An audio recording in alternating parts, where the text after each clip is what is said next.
سب اپنے سر کو جھکائیں، خدا کے کلام کے لیے اپنے آپ کو تیار کریں کہ خداوند آج تیری زندہ آواز کو جب ہم سنیں تو ہماری زندگیاں بدلیں۔ خداوند آج ہمارا تیری حضوری میں آنا رسمی طور پر نہ ہو بلکہ روحانی طور پر ہو۔ اے خداوند آج ہم جب تیرے کلام کو سنیں تو ہماری زندگیاں بدلیں۔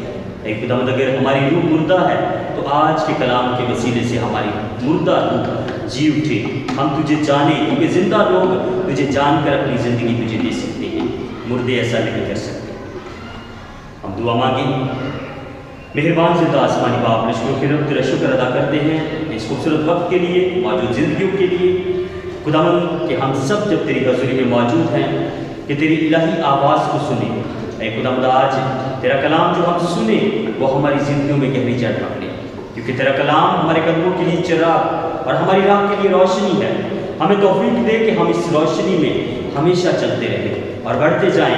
اے خداوند ہمیں دانا دل عطا فرما تاکہ ہم اپنے دن گننا سیکھیں، کیونکہ خداوند ہم یہ جانتے ہیں کہ موت آنی ہے، زندگی کا ہمیں پتہ نہیں، لیکن ہم نادانی میں اپنی موت کی تیاری نہیں کرتے، ہم اپنی زندگی کی بھاگ دوڑ میں رہتے ہیں۔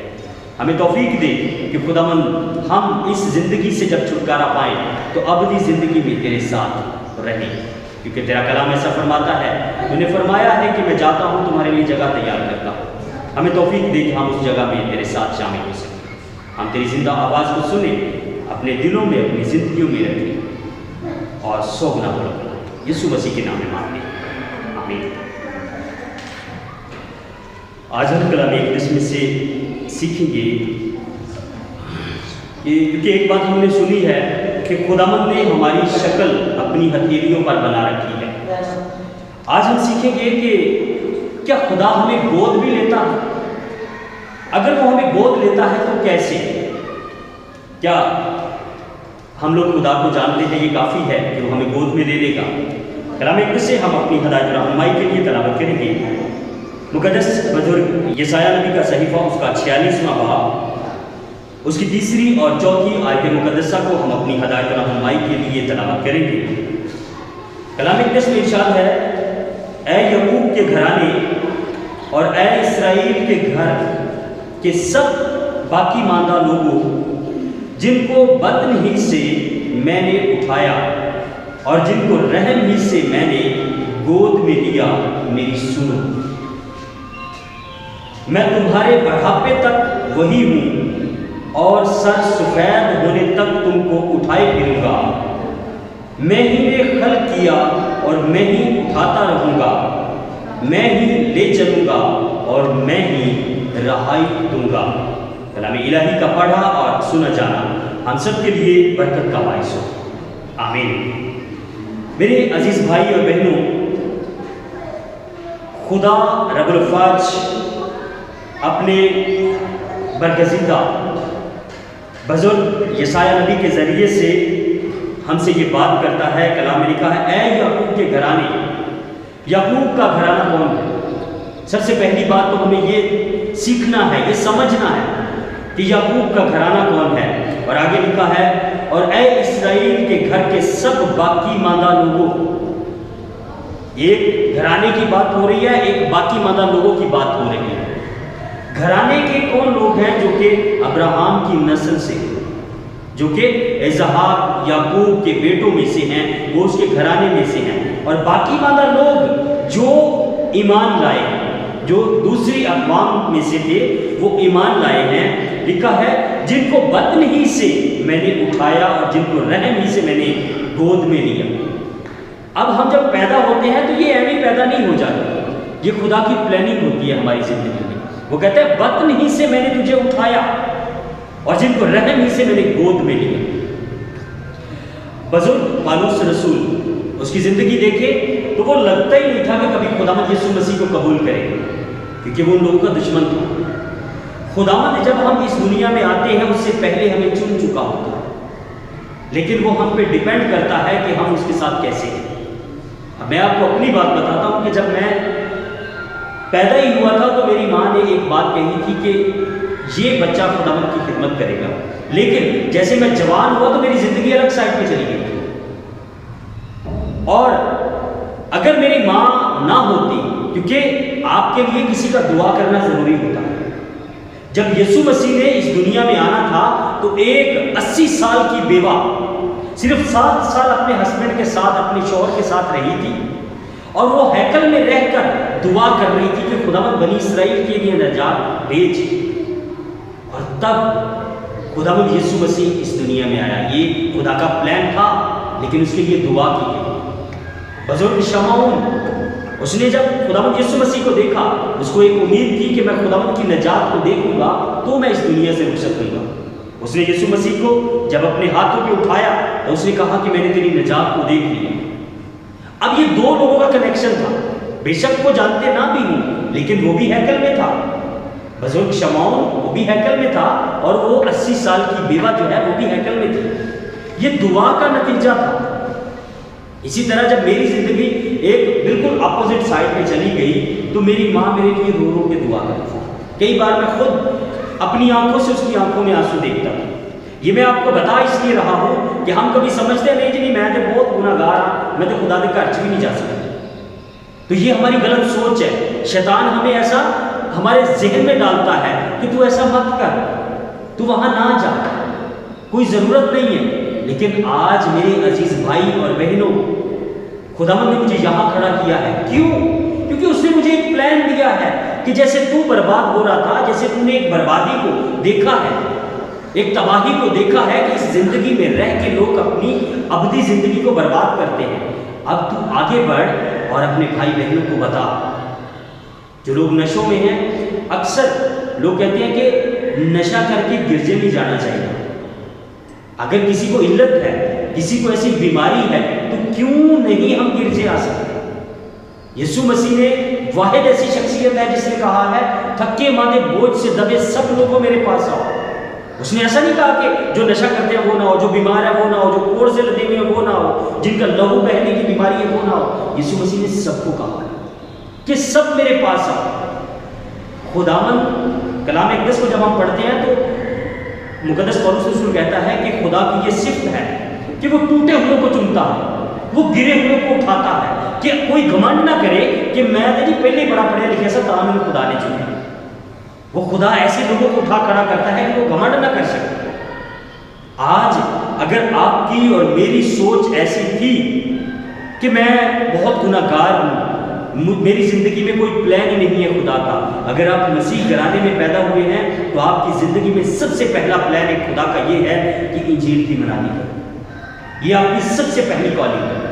اگر آپ مسیحی ہیں اور آپ بتاتے نہیں ہیں تو آپ یاد رکھو مسیحی لسٹ میں کہیں آتے ہیں۔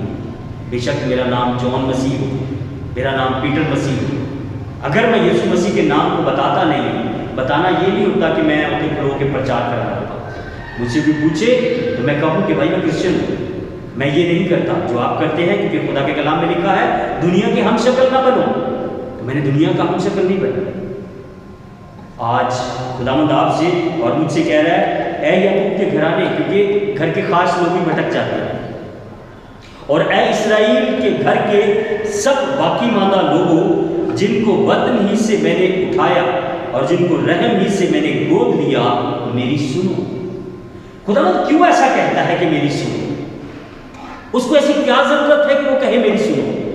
کیونکہ لوگ سنتے نہیں ہیں، اس لیے وہ کہتا ہے میری سنو۔ خدا کے کلام میں لکھا ہے اے اس پشت کے لوگوں میرے کلام کا لحاظ کرو، کیونکہ لوگ بے لحاظ ہیں، لوگ لحاظ نہیں کرتے، لوگ بائبل ہاتھ میں پکڑ کے زنا کرتے ہیں، لوگ بائبل ہاتھ میں پکڑ کے ان گھروں میں جاتے ہیں جن گھروں میں ان کی انڈرسٹینڈنگ ہوتی ہے، کیونکہ اس کے بنا تو ان کو کوئی گھر جانے نہیں دے گا۔ تو خداوند کہتا ہے میرے کلام کا لحاظ کرو۔ یہ کتنے افسوس کی بات ہے کہ ہم ایسی سچائیاں جانتے ہیں لیکن غور نہیں کرتے۔ آج آپ اور میں اگر اس کلام کو سن رہے ہیں کہ خدا نے میرے پیدا ہونے سے پہلے میری زندگی میں ایک پلان رکھا ہے، اس نے مجھے چن لیا ہے، اور آج وہ مجھے کہہ رہا ہے میری سنو۔ اور آگے وہ کیا کہتا ہے؟ میں تمہارے بڑھاپے تک وہی ہوں، جس نے تمہیں چھوٹے سے کو اٹھایا تھا، میں تمہارے بڑھاپے تک وہی شفقت رکھتا ہوں، وہی پیار ہے میرا تم سے۔ اور آگے لکھا ہے اور سر سفید ہونے تک میں تم کو اٹھائے پھروں گا۔ بچہ تھوڑا بڑا ہو جائے نا دماغ کے دل ہے میں تمہیں چکا دے تمہیں شرم نہیں ہوگی. لیکن خدا کیا کہتا ہے؟ وہ کہتا ہے کہ میں تمہیں اٹھائے پھروں گا. کتنی خوبصورت بات ہے کہ خداوند ہماری بزرگی تک ہمیں اٹھائے پھرتا ہے. غور کریں، بزرگ موسیٰ 120 سال کا ہو کے اس دنیا سے گیا، لیکن اس کی نہ تو نظر کمزور ہوئی، نہ اس کے گھٹنوں میں درد ہوا، نہ ہی وہ اپاہج ہوا. اس نے اپنی پوری زندگی خداوند کے ساتھ گزاری اور سرفرازی میں گزاری. آج یہ کلام خداوند نے اس لیے آپ سے اور مجھ سے کیا ہے کہ ہم اگر یعقوب کے گھرانے سے ہیں، ہم اس کے گھر کے باقی ماندہ لوگوں میں سے ہیں.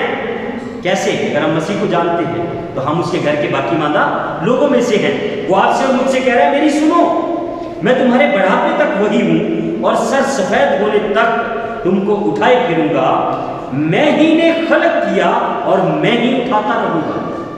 کبھی کبھی ہم اس دنیا میں اپنے خلق کرنے والے کو بھول جاتے ہیں، خدا کو بھول جاتے ہیں. ہمارے سامنے دو چوائس ہو، ایک سائڈ پہ اگر لاکھوں روپیہ ہو اور ایک سائڈ پہ بائبل ہو، تو بہت سے لوگ جو ہیں وہ لاکھوں روپے کو چنیں گے. وہ کہیں گے بائبل تو بعد میں بھی لے لیں گے. یاد رکھو یہ بائبل مقدس ہی ہمیں لے کے جاتی ہے. کئی ایسی جگہیں ہوتی ہیں، یہ میرا پرسنل ایکسپیرینس بھی ہے کہ کئی ایسی جگہیں ہوتی ہیں آپ وہاں نہیں جا سکتے، لیکن اگر آپ کے پاس بائبل ہے اور آپ یہ کہیں کہ میں خدا کا خادم ہوں تو آپ کو بڑے احترام کے ساتھ جانے کے لیے. بائبل مقدس کا کمال ہے، ہمارا کمال نہیں ہے. اس میں خداوند آپ سے اور مجھ سے کہتا ہے میں ہی نے خلق کیا اور میں ہی اٹھاتا رہوں گا. ہم اپنے آپ اٹھنے کی کوشش کرتے ہیں بغیر خدا کے. آگے ارشاد ہے میں ہی لے چلوں گا اور میں ہی رہائی دوں گا. کئی لوگ رہائی پانے کے چکر میں غربت سے اپنی جان تک دے دیتے ہیں. میں نے بہت سے ہمارے بھائی بہن ہیں وہ ایک کام کرتے ہیں کیونکہ غربت ایسی ایک لعنت ہے کہ اس میں لوگ دب جاتے ہیں، اور جب دب جاتے ہیں تو وہ پھر کوشش کرتے ہیں سود پہ پیسے لینے. اور جو سود دیتا ہے وہ ظالم ہوتا ہے، وہ کبھی آپ پہ ترس نہیں کھاتا. اب آپ نے ایک بار 1000 روپیہ لے لیا تو اس کا اس نے 1500 بقایا لینا ہے. تو جس بندے نے 1000 لیا ہے اس نے یہ نہیں کرنا کہ میں 1000 تو لے آیا ہوں اس کو واپس کروں. وہ جب 1000 ختم ہو جائے گا تو اس سے اور لینے چلا جائے گا. پھر وہ سامنے بیٹھ کے تو نالے منتا کرے گا، نالے جھوٹ مارے گا، نالے وہ دسے گا میری ہے مجبوری ہے، مطلب کہ اس کا غلام ہو جاتا ہے. تو ہمیں کیا کرنا چاہیے؟ ہمیں اپنے خدا کے ساتھ وفادار رہنے کی ضرورت ہے. ایک دم سے آپ کا قرضہ کبھی معاف نہیں ہوتا، ایک دم سے آپ کا قرضہ کبھی نہیں اترتا. آپ خداوند کے پاس آئیں، اس کے کلام کو سنیں، اس کے کلام کو سمجھیں، اپنا آپ خداوند کو دے دیں. یاد رکھیے آپ کے دل میں وہ تسلی آئے گی جو شاید آپ کسی انسان سے نہیں پا سکتے. آج خدا کا کلام آپ سے اور مجھ سے ایک بات یاد کرا رہا ہے کہ تم یعقوب کے گھرانے سے ہو، اس کے باقی ماندہ لوگوں سے ہو، میری بات کو سنو. میری لکھا ہے میں ہی نے گود لیا میری سنو. اور خدا کی بات کیا ہے؟ اس کا کلام. اور اس کا کلام کیا ہے؟ جو راہ اور زندگی کو ہمیں دکھاتا ہے. آج ہمیں ضرورت ہے کہ اگر ہم خدا سے دور ہیں، اگر ہم ویسے زندگی نہیں گزار رہے جیسے ہمیں گزارنی چاہیے، تو آج خداوند ایک بار پھر سے آپ کو اور مجھے موقع دیتا ہے. اور یہ اس لیے ابھی کے لیے نہیں ہے کہ میری بات سنو، یہ ہر اتوار کے لیے، ہر عبادت کے لیے، ہر میٹنگ کے لیے آپ کے اور میرے لیے پیغام ہے کہ ہم جب بھی اس کی حضوری میں جائیں اس کی غور سے بات سنیں. خداوند ہمیں توفیق دے کہ ہم اس کے کلام کی باتوں کو بڑے دھیان سے سنیں اور اپنی زندگی میں رکھیں. ہم اپنے سر کو جھکائیں، دعا مانگیں. مہربان زندہ آسمانی باپ، رشتوں کے رب، تیرا شکر ادا کرتے ہیں تیرے الہی کلام کے لیے، تیرے الہی ویدوں کے لیے جو تم نے ہمارے ساتھ خداوند ہم پر نازل کیے کہ ہم تیرے کلام کو بانٹ سکیں اپنے بھائی بہنوں کے ساتھ. تیرا شکر کرتے ہیں خداوند، تیرا پاک روح ہمارا مددگار ہے. خداوند جب بھی ہم تیرے کلام کو بیان کریں تو تیرے روح کی ہدایت سے ہو. خداوند ہمارا بولنا ہمارے بھائی بہنوں کی زندگیوں کو بدلے، کیونکہ جب ہم تیرے کلام سے بولتے ہیں تو زندگیاں بدلتی ہیں. ہمیں توفیق دے کہ ہم روح اور سچائی سے تیرے کلام کی پرچار کو کریں. خداوند کبھی بھی حسد، غرور، گھمنڈ اور لالچ ہم میں نہ آئے، بلکہ روح اور سچائی سے تیرے کلام کی منادی اور پرچار کریں اور بہت سی زندگیوں کو تیرے پاس لانے کا ذریعہ بن سکیں. بڑی برکت دیتے رہے۔ شکر کرتے ہیں عبادت کے شروع سے آخر تک تو نے ہماری رہنمائی، نگہبانی، مدد اور حفاظت کی۔ رب الفاظ ایسا کرم تو ہم پر ہمیشہ کرتا رہے کہ ہم تیرے کلام کے بھیدوں کو سیکھتے رہیں، اپنی زندگی میں مانتے رہیں اور تیری طرف بڑھتے جائیں۔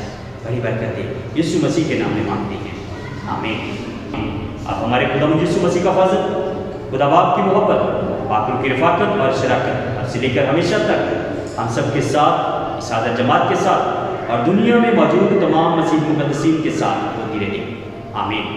خدا باپ اور بیٹے اور روح القدس کے نام میں، آمین۔ عبادت ہو چکی، سلامتی سے